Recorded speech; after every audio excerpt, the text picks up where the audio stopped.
Hello বন্ধুরা, আমি সুমন। আজকে সকালবেলায় চলে এলাম মাঠ দিয়ে। ওই যে এখন রোগটি হচ্ছে না, বিএলবি রোগ বা বালের রোগ নিয়ে একটু আলোচনা করতে। কিছুদিন আগে একটা পোস্ট করেছিলাম ধানের ছবি দিয়ে, তো সেখানে অনেকেই কমেন্ট করেছেন। কেউ বলছেন এটা বিএলবি বা ব্যাকটেরিয়া লিভ লাইট রোগ, আবার কেউ বলছেন অতিরিক্ত ইউরিয়ার কুফল। আজ আমি নিজেই মাঠে চলে এসেছি সরাসরি পরীক্ষা করতে, যে এই রোগের ফলে আমাদের ফলনে কতটা প্রভাব পড়ছে। চলুন বিজ্ঞান আর অভিজ্ঞতা দিয়ে আজ সত্যিটা যাচাই করে নিই। আমি মাঠ থেকে 4টি সুস্থ ধানের শীষ এবং 4টি রোগাক্রান্ত শীষ তুলবো। আমরা দেখবো ওজনে বা পরিমাণে এদের মধ্যে কতটা পার্থক্য হতে পারে। এতে আপনারা বুঝতে পারবেন এই রোগটি কেবল পাতা পড়ায় না, আমাদের পকেটও কতটা টান দেয়। আপনারা অনেকে অনেক মূল্যবান পরামর্শ দিয়েছেন। শেখ শামসুদ্দিন বলেছেন বিএলবি, উনি বলেছেন কপার অক্সিক্লোরাইড দিতে। আচ্ছা, প্রভাত দে আমার ছোট মামা বলেছেন আমাদের ওদিকে হচ্ছে। রাজকুমার মন্ডল বলেছেন কম বেশি সব এলাকায় এই সমস্যা দেখা দিয়েছে। আচ্ছা, আলমগীর মল্লিক বলেছেন একই কথা, ব্যাকটেরিয়া লাইভ ব্লাইট বা অতিরিক্ত ইউরিয়া ব্যবহারে কুফল, ভ্যালিডিমাইসিন দিন। আচ্ছা, গোপী ঘোষ বলেছেন ব্যাকটেরিয়া লিভ ব্লাইট ডিজিজ বা বিএলবি রোগ, excessive urea use main cause. আচ্ছা, সুভাষিস দত্ত বলেছেন বিএলবি রোগ। আচ্ছা, গোপাল রাজা বলেছেন বিএলবি। তার মানে আমরা শিওর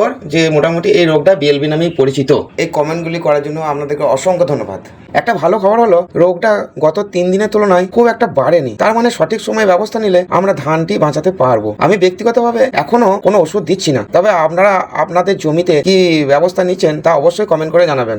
তো এখন প্র্যাকটিক্যালে দেখবো আমরা যে এই ভালো ধানগুলো ওজন কম না এই খারাপ ধানগুলো ওজন কম।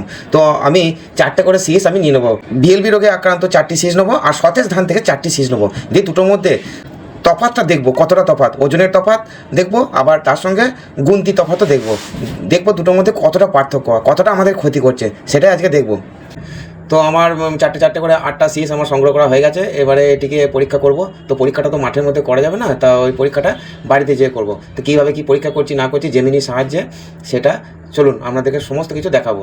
তো সেইগুলো যদি মিস না করেন, ওই জন্য আমার পেজটি ফলো করে রাখবেন। তো চলুন ওগুলো দেখা যাক, কতটা কি হচ্ছে না হচ্ছে সেটা আপনাদের চোখের সামনে প্রমাণ করে দেখাবো। ঠিক আছে, অসংখ্য ধন্যবাদ আমাকে আমার ভিডিও দেখার জন্য।